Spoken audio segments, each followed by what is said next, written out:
Hello and thanks for clicking on this channel. If you're into popcorn action thriller movies, today I want to share the recap of one of the most exciting movies of 2022, The Outfit. Before I talk more about the plot and the movie, I want to put in a spoiler alert here, so if you haven't watched the movie, you're on your own. This story is about a tailor in Chicago and the year is 1956. The movie starts and we see the store of this tailor, and it is obvious that it's not a normal one, because all sorts of important and dangerous people are frequenting to this store. The tailor though only focuses on his job according to the letters and instructions. Everyone calls him by the name English.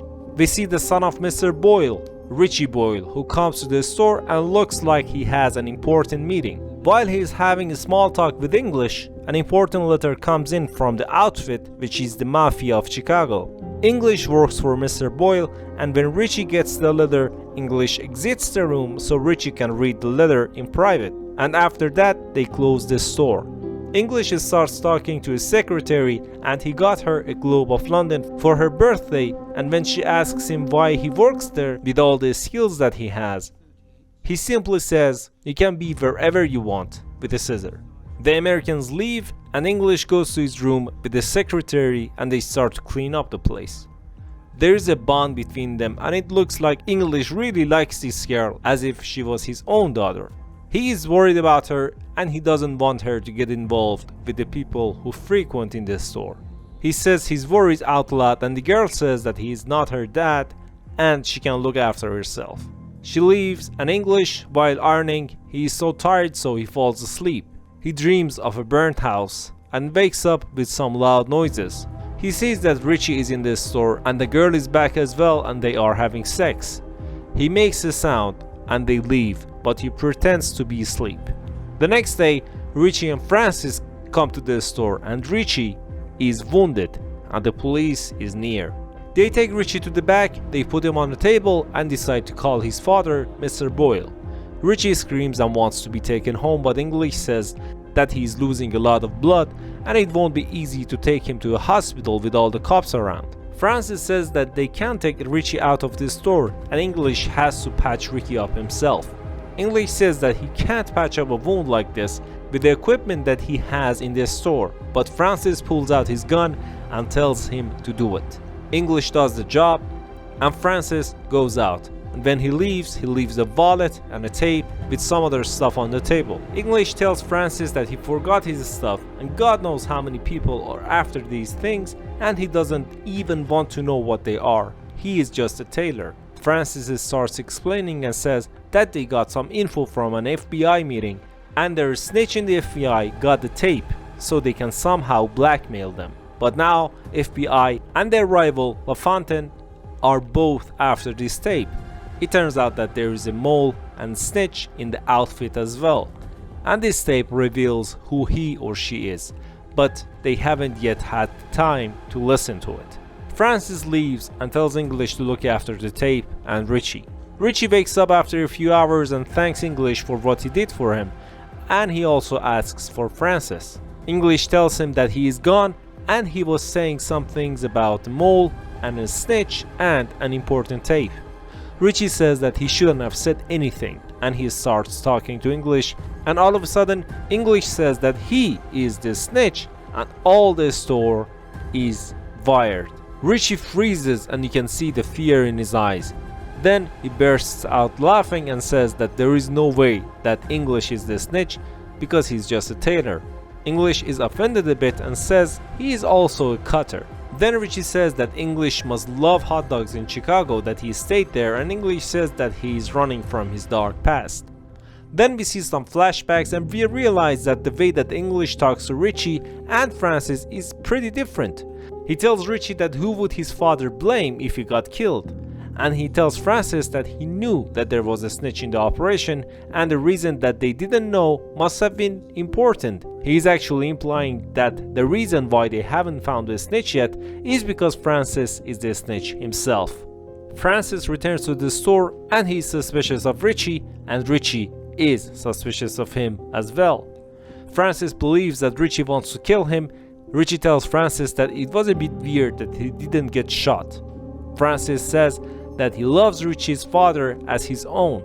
Richie says that he would be still selling tomatoes if it wasn't for his dad, Mr. Boyle. Francis takes the tape and wants to play it, but Richie stops him and says that his hurry to play the tape is weird. They both lose their nerves and point their guns to each other and accuse each other of being the mole. The suspense is rising and the Tailor does something on purpose to make a sound and they both shoot. Richie misses, but Francis doesn't, and he kills Richie. Then Francis goes to take the tape, but it's gone. English says that Richie probably hid it because he was alone with the tape for a few minutes in the room. At the end of the night, Mr. Boyle comes in and Francis sees them before they enter, so he asks English to hide the body in the back room. The door opens and Mr. Boyle enters with one of his goons. He greets English and thanks him for what he did for Richie and goes to the room, and the body is not there anymore. Mr. Boyle asks about Richie and Francis says that he left. Then Mr. Boyle wonders how his son left with a bullet inside his body, and Francis says that Richie left to find Mr. Boyle and told him to stay there. Boyle then asks about the tape and Francis says that Richie took it with him.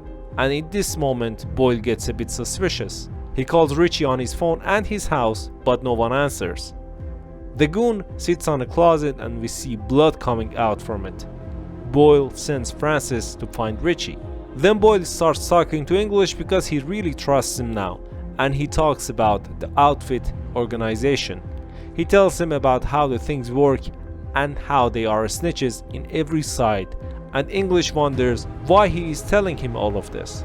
Boyle then says because Richie's coat is hanging behind him, and he knows that English is hiding something. English says that Richie simply forgot his coat, and when Boyle points a gun at him, he says Francis is at fault, and the girl comes in the store. Francis brought her in. He tells Boyle that he found the snitch. Boyle says that English told him that he, Francis, killed his son. Then he looks at English again and wants the truth. English says that Francis fired the gun, but when he sees that Francis is holding his gun against the girl's head, he keeps on talking and says Francis killed 4 guys of LaFontaine and Richie did nothing, and when he came here he felt bad. Then he said he wants to go for LaFontaine herself and made us promise not to tell you anything. Then Francis approves of what English said and he adds, I brought the girl in because she was sleeping with Richie, and when I went to her house I saw traces of blood. Boyle approaches the girl and he wants to torture and then kill her. When English sees this, he decides to distract them and starts to tell the story about himself, and a phone rings. English goes out to answer the phone. When he comes back, he says that it was Richie and he has an address written on a piece of paper.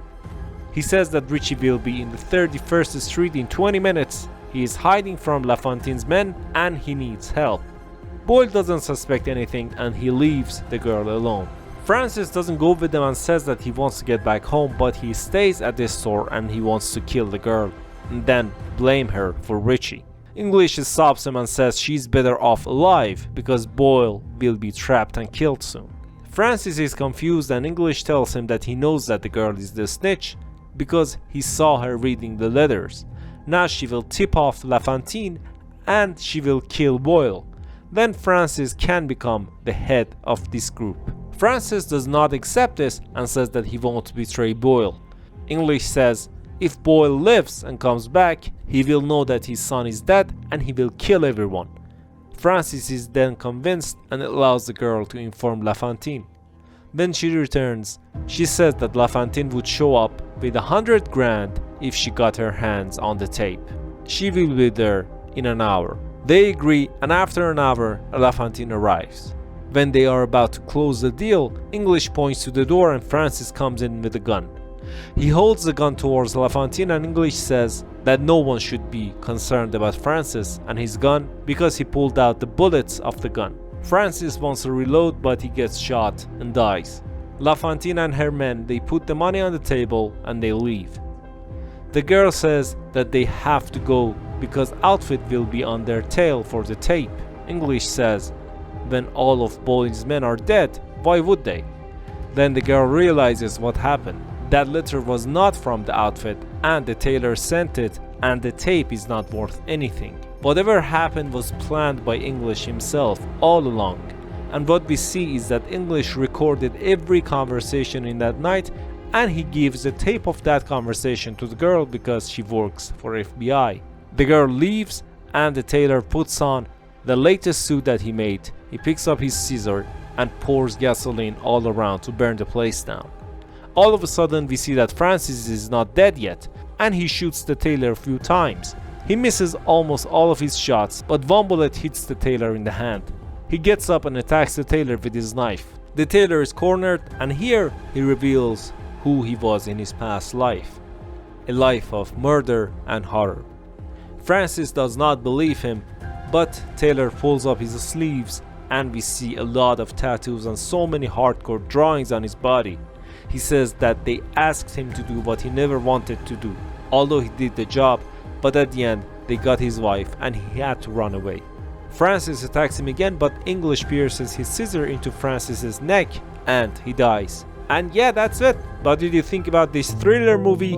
I really enjoyed it. One of the most exciting movies of 2022. Comment your thoughts and opinions down below and let me know what do you want to hear the recap in the next episode of this channel. As always, don't forget to like and subscribe. Thanks. Bye.